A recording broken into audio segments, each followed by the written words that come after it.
कैसन बा हमें सबकी धड़कन। और जैसा कि आप वीडियो के टाइटल में देख सकते हैं, आज है हमारा कॉलेज का पहला दिन। तो आज 13 सितंबर है और अभी सुबह के 8 बज रहे हैं। मैं नहा चुकी हूँ। मुझे 10 बजे तक कॉलेज पहुंचकर अपना एडमिशन कराना है और उसके बाद मैं अपनी बीबीए की क्लासेस अटेंड करूंगी।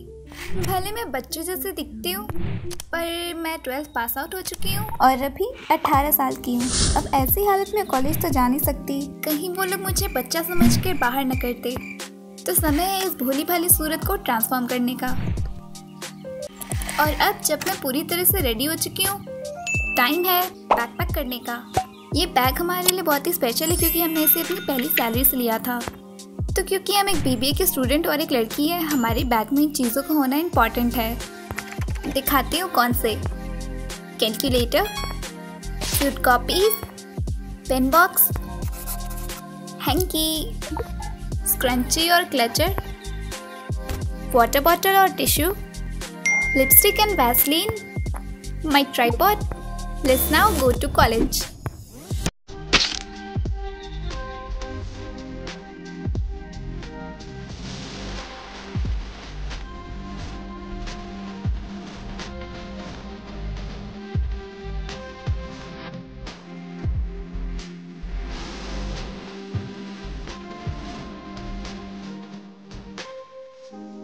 ये कॉलेज बनारस में संकट मोचन के पीछे लोकेटेड है। ये है यहाँ का रिसेप्शन। उसके बाद आता है मैनेजमेंट डिपार्टमेंट का हॉल। और आज यहाँ बीबीए फर्स्ट सेमेस्टर की क्लासेस होनी थी। ये क्लास अंदर से कुछ ऐसा दिखता है और मैं ब्राउन वाली रो की पहली सीट पर बैठी थी। मैं तब पहुँची थी जब स्टैटिस्टिक्स की क्लास हो रही थी और उसके बाद फिर मैनेजमेंट की क्लासेस हुई। फिर हम सबको बुलाया गया इस रूम में, जिसे यहाँ पर लोग सेमिनार हॉल कहते हैं, क्योंकि आज था पार्लियामेंट स्टिमुलेशन, जो कि हमारे सीनियर्स ने किया था। आज यहाँ पर थोड़ा सा डमी पार्लियामेंट टाइप अरेंजमेंट हुआ था। यहाँ रूलिंग पार्टीज के बच्चे बैठे थे, यहाँ ऑपोजिशन के, और ये रही स्पीकर की सीट। स्टेज से क्लास कुछ ऐसे दिख रही थी और यहाँ मैं सबसे पीछे वाली बेंच पर बैठी थी। I personally enjoyed it so much. ये थी हमारी आज की होस्ट और ये थे आज के चीफ गेस्ट। इनके आते ही सबसे पहले इनका स्वागत और सम्मान हुआ। फिर सभी रूलिंग पार्टी के बच्चों ने अपनी जगह ली, साथ ही साथ अपोजिशन के बच्चे भी आकर बैठ गए। ये हैं आज के हमारे स्पीकर। इतने मैचिंग राहुल गांधी इन लोगों को न जाने कैसे मिल गए। इन्होंने मोदी जी का रोल प्ले किया। इंफ्रास्ट्रक्चर के विकास पर ध्यान केंद्रित किया गया।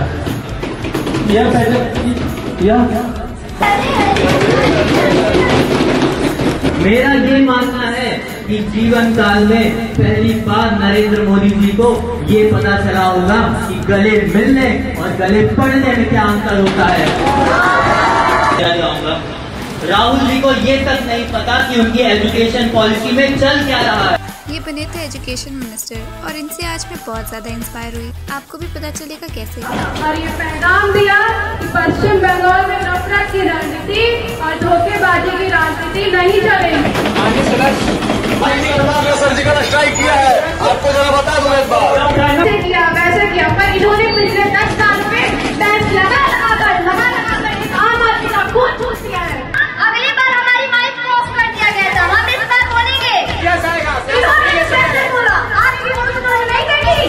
अंदर है, आगे जवाब जरूर दो।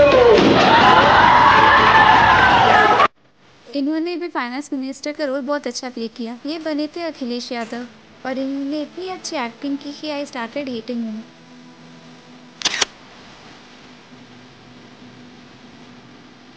अब ये रही इवेंट की कुछ वीडियोस जो हमने रिकॉर्ड की थी।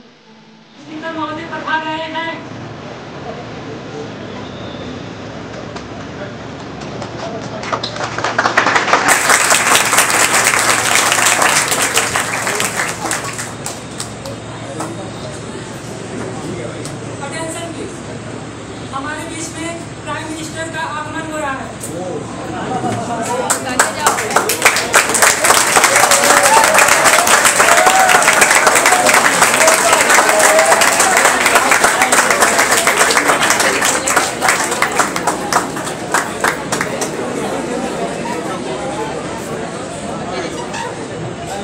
Thank you very much, Speaker sir, and thank you every member of the House who spoken and taken interested in the budget who presented here.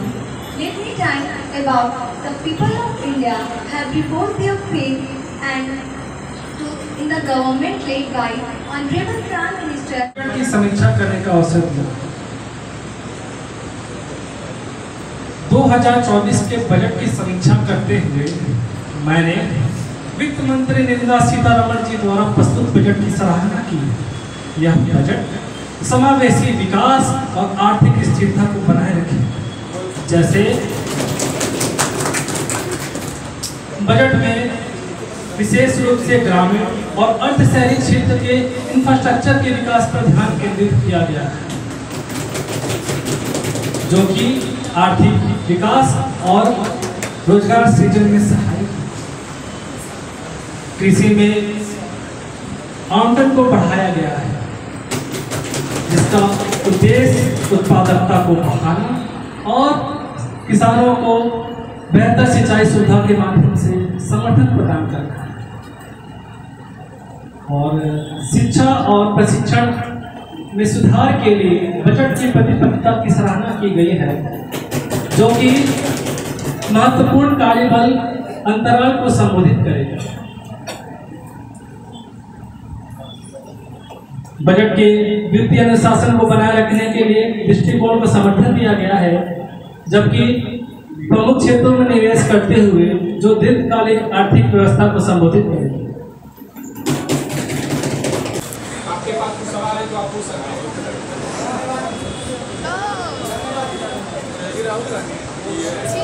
धन्यवाद जो आपने हमें बोलने का मौका दिया। सर, इस बार के चुनाव में जनता ने बीजेपी सरकार को बहुत ही अच्छे से टैक्स दिया है। इस बार के चुनाव में जनता ने बीजेपी को 303 सीटों से 240 पर रख दिया, 18% GST लगाकर। माननीय राहुल गांधी जी, आप अपने विषय पर आइए। बजट के अनुसार सवाल। जी सर। राज्य और राष्ट्रीय स्तर की परीक्षाओं को कई बार पेपर लीक होने के बावजूद शिक्षा प्रणाली की सुरक्षा और अखंडता बनाए रखने के लिए इसमें कुछ नहीं किया गया है सर, जिससे कि छात्रों का विश्वास और मनोबल नीचा हो रहा है।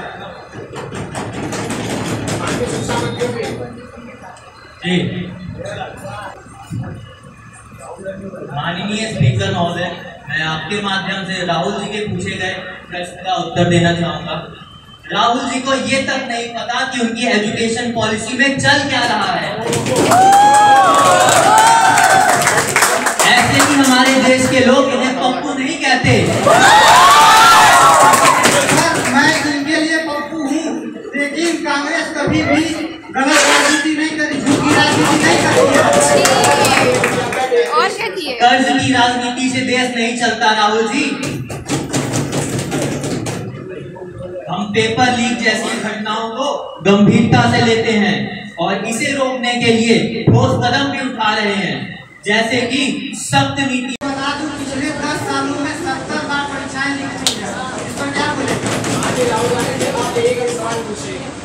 दूसरा महत्वपूर्ण कार्य जो हमारी सरकार ने किया है वो किया है जागरूकता कार्यक्रम।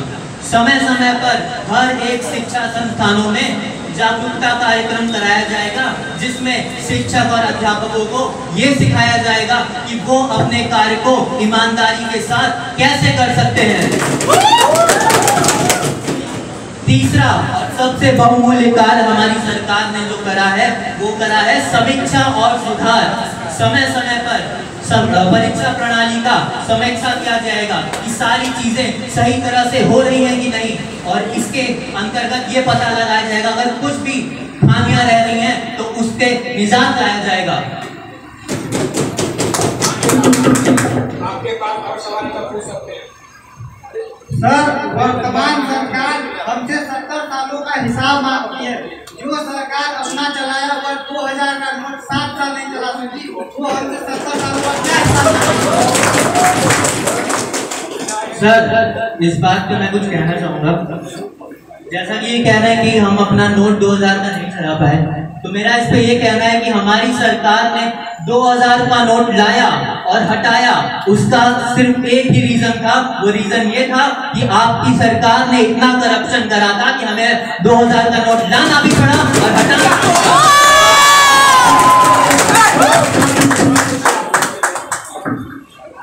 संशोधित शिक्षा ऋण योजना जो उच्च शिक्षा के लिए 10 लाख रुपए तक का ऋण आवंटित करती है, क्या आज की अर्थव्यवस्था में सही है? विशेष रूप से शिक्षा की बढ़ती हुई महंगाई को देखते हुए जी घटित हुई उसके बारे में बात करना चाहूंगा। विपक्ष पार्टी के नेता राहुल गांधी जी हमारे प्रधानमंत्री नरेंद्र मोदी जी से गले मिले। मेरा ये मानना है कि जीवन काल में पहली बार नरेंद्र मोदी जी को ये पता चला होगा कि गले मिलने और गले पड़ने में क्या अंतर होता है। इसे गले पढ़ना करते हैं, लेकिन हमारी संस्कृति में इसे इज्जत देना करते हैं। आज की अर्थव्यवस्था में शिक्षा ऋण योजना जो उच्च शिक्षा के लिए 10 लाख रुपए तक का ऋण प्रदान करती है, छात्रों के लिए यह एक महत्वपूर्ण सहारा है। छात्रों को उनकी शिक्षा की बढ़ती लागतों का सामना करने में यह सहायता कर रही है। छात्र भविष्य में अपनी कमाई की क्षमता को भी बढ़ा सकेंगे। हमारी सरकार का यही प्रयास है कि सभी छात्रों को उनके लक्ष्यों को प्राप्त करने के लिए आवश्यक संसाधन मिले। और मेरा ये मानना है अभी की अर्थव्यवस्था को देखते हुए 10 लाख रुपए तक का शिक्षा ऋण पर्याप्त है। आपके पास कुछ और सवाल है? बजट में शिक्षा और कौशल विकास के लिए महत्वपूर्ण संसाधन आवंटित किए गए। क्या ये शिक्षा के बुनियादी ढांचों और उन्नयन पर पर्याप्त ध्यान देता है? खासतौर पर बढ़ती हुई प्रवेश परीक्षा प्रवेश स्कूलों में प्रवेश के लिए जो आधुनिक सुविधाओं की कमी और गुणवत्ता को कैसे सुनिश्चित करेंगे? जी माननीय स्पीकर महोदय, मैं आपके माध्यम से राहुल जी के प्रश्न का उत्तर देना चाहूंगा। राहुल जी, यही सोच होती कि इधर से आलू डालो उधर से सोना निकालो। मेरी बातों को तोड़ मरोड़ कर पेश किया जा रहा है। मैंने ये बोला था कि एक तरफ से आलू निकालो एक तरफ सोना निकालो। ये मेरी बातें नहीं, नरेंद्र मोदी की बातें। सरकार ने हाल के बजट में कौशल विकास और उच्च शिक्षा के लिए कई कार्य किए हैं। हमने 1000 ITI का नवीनीकरण किया है। डिफेंस सेक्टर के आधुनिकीकरण करने के लिए क्या उपाय किए गए हैं और ये उपाय कैसे वर्तमान की रक्षा को जरूरत को पूरा करेगा? माननीय रक्षा मंत्री जी, अब इस पे क्या कहना चाहते हैं? धन्यवाद स्पीकर महोदय, आपके माध्यम से हम सामूहिक घोषित के प्रश्नों का उत्तर देना चाहते हैं।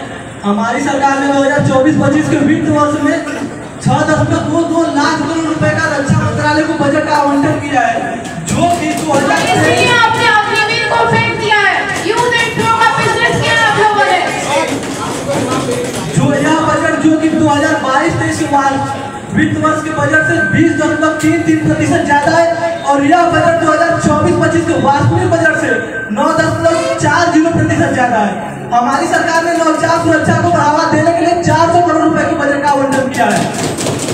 हमारी सरकार ने सैनिकों की सुरक्षा को ध्यान में रखते हुए तटीय क्षेत्रों में और सीमा से सटे हुए सड़कों को वृद्धि करने के लिए 43% अधिक आवंटन किया है बजट का, जिससे कि हमारे सैनिकों की सुरक्षा बढ़ाई जा सके और हमारे सैनिकों को आने जाने में सुगमता और उनकी जान को जानलेवा होने से बचाया जा सके। और हमारी सरकार जो कि अभी 10 सालों से राज कर रही है, अपनी सेना के लिए आप देख सकते हैं कितना काम कर रही है। हमारी सरकार ने 370 हटवाया। हमारी सरकार जो कि जम्मू कश्मीर में आज के पहले आप जाने से डरती थी, वहां पे आज हमारे देशवासी फूल के घूम रहे हैं। यही सरकार कांग्रेस के टाइम पे वहां के लोग बाहर निकलने से डरते थे। हमारी सरकार आज के बजट के अनुसार आज अपने सैनिकों को आधुनिक हथियारों से लैस करे और उनको सुरक्षा बनाए रखने के लिए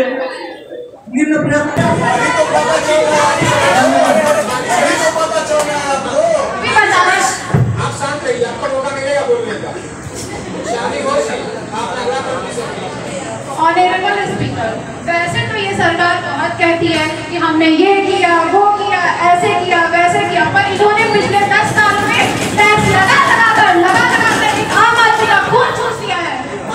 मैं आपको बार-बार एक्शन नहीं करना चाहता हूं। आप एक विषय बनाइए। सर एक इंसान हमें भी बोलने का मौका दीजिए। सर सरकार मानो एक आदमी एक दिन में 10 रुपए कमाता है, जिसमें से 3-3.5 रुपए पे इनकम टैक्स ले रहे हैं, 2-2.5 GST ले रही है, 2 रुपए कैपिटल इनकम टैक्स और 1 रुपए सेल्स चार्जेस। तो आम आदमी के पास बच क्या रहा है? 10 रुपए मात्र 10 रुपए में से 7-8 रुपए तो ये सरकार खुद ही ले रही है। कर क्या रही है इतने पैसों का? अगर आप इसका सवाल देश की आम जनता से पूछेंगे तो वो आपको यही बोलेंगे कि चाय पे शुरू हुई थी सरकार, गाय पे आके अटक गई और विकास की माँ की 10 साल में रास्ते में भटक गई। इस देश का यही है किस्सा, जिसको जिताया वो राजा की तरह जाएगा, जिन्होंने जिताया वो फकीर की तरह जाएगा। Sir, a very simple question we are asking to our honorable finance minister, and it is very important question also. इस बार के बजट में मिडिल क्लास फैमिलीज पर टैक्स चार्जेस का क्या इम्पैक्ट पड़ेगा और यह सुनिश्चित करने के लिए कौन-कौन से उपाय किए गए हैं कि टैक्स के बोझ उनके लिविंग स्टैंडर्ड पर नेगेटिव इम्पैक्ट न डालें?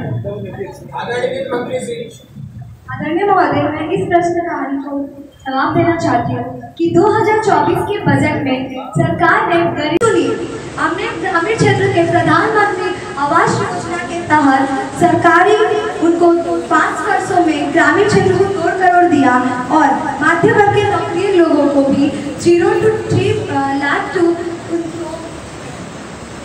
आय को भी कम किया। जैसे कि पहले जहाँ 0 to 2,50,000 मिल था, अब वो जाके 0 to 3 लाख में नील हो गया। और आप बात करती हैं हमने मनरेगा लाया जिससे ग्रामीण क्षेत्र से रोजगार मिल सके, हमने ई श्रम कार्ड लाया जिससे सुरक्षा प्रदान किया जा सके ग्रामीण क्षेत्र में, हमने प्रधानमंत्री उज्ज्वल योजना लाया जिससे मुफ्त LPG मिल सके, जहाँ पे घर की बेटियाँ और महिलाएं आराम से खाना बना दिया जाए, और प्रधानमंत्री के मंत्री आवास योजना और NSP लाया जिससे नेशनल सोशल असिस्टेंट प्रोग्राम लाया जिससे कि प्रोवाइड सोशल पेंशन दिया जाए।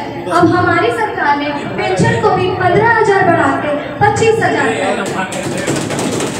आप जो ये बात कर रही है कि आपने उज्ज्वला योजना लाया और भी कई सारे जो ग्रामीण योजना में जो घर बनाएंगे, उसके बाद आप जो कह रही हैं वो तो आप उसकी रेवड़ियाँ बांट रही हैं और पैसा आपके पास आ कहाँ से रहा है? सिर्फ गरीब लोगों के घर से आप काट रही हैं, उसका पैसा बांट रही है, सिर्फ अपनी पार्टी के प्रचार के लिए पैसा बांटती है। अच्छा, आप कहते आते हैं कि हम पार्टी के लिए पैसा आ कहाँ से रहा है? गरीब जनता के खुद से पैसा ले रही है।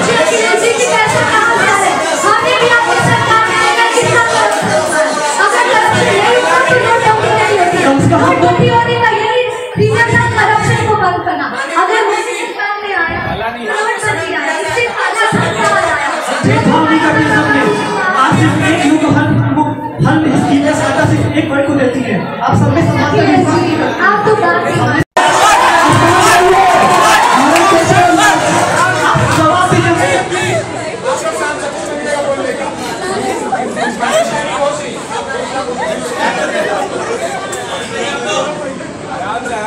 इस बार के बजट में रक्षा कर्मियों के कल्याण और वेतन पैकेज में सुधार करने के लिए क्या योजनाएं बनाई गई हैं?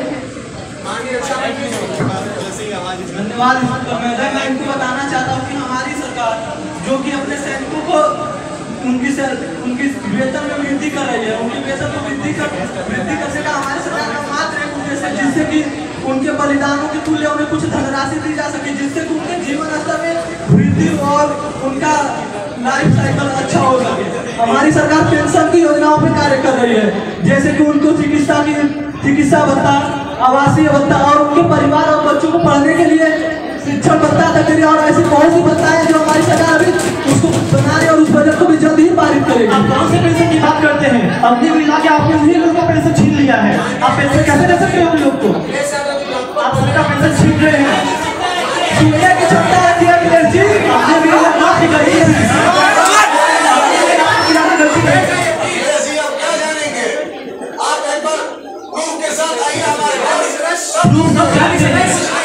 अपनी भी दिमाग में सब चलता जाती है। किसी एक बच्चे से पूछ लीजिए, बता देगा कि अपनी भी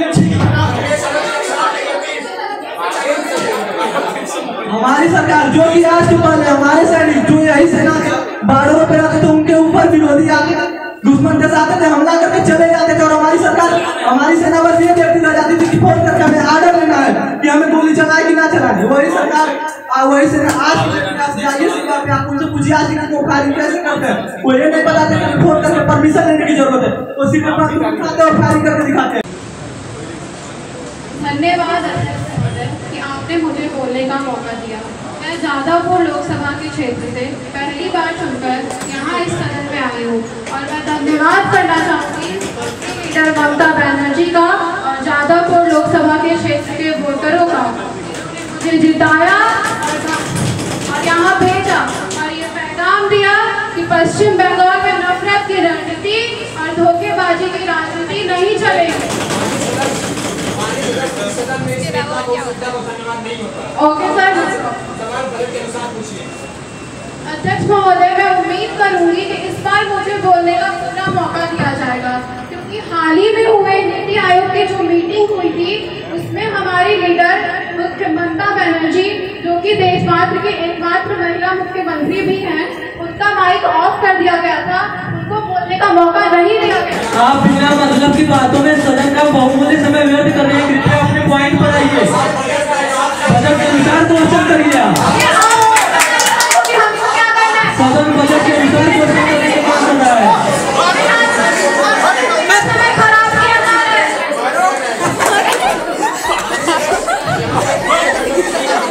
अध्यक्ष महोदय, मैं आपसे यही बोलना चाहती हूँ कि बंगाल के लोगों का गला घोटने का काम किया जा रहा है, उनकी आवाज को बंद करने का काम किया जा रहा है। आगे जाके यही आपकी पार्टी का माइक ऑफ करेंगे, बस एक चुनाव बाकी है, देख लीजिएगा। अध्यक्ष महोदय, खराब कर रहे हैं, आपका मेरा समय रोके नहीं बोलेगा। आपके सामने एक सवाल पूछे दीजिए, आपका सवाल थर्ड लार्जेस्ट अपोजिशन पार्टी है और मैं धन्यवाद देना चाहूंगी कि आपने हमें रेलवे, शिक्षा। सारा प्रोग्राम खत्म होने के बाद अब बारी थी अवार्ड सेरेमनी की और एक के बाद एक सबको अवार्ड लेने के लिए बुलाया जा रहा था। इन दीदी को थर्ड प्राइज मिला जो कि निर्मला सीतारमण बनी थी। इन्हें सेकंड प्राइज मिला और फर्स्ट प्राइज तो इन्हें ही मिलना था।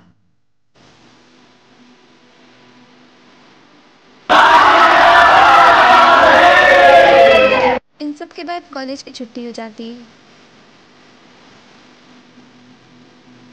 मिलते हैं आपसे नेक्स्ट ब्लॉग में, तब तक के लिए अपना ख्याल रखिए। नमस्ते।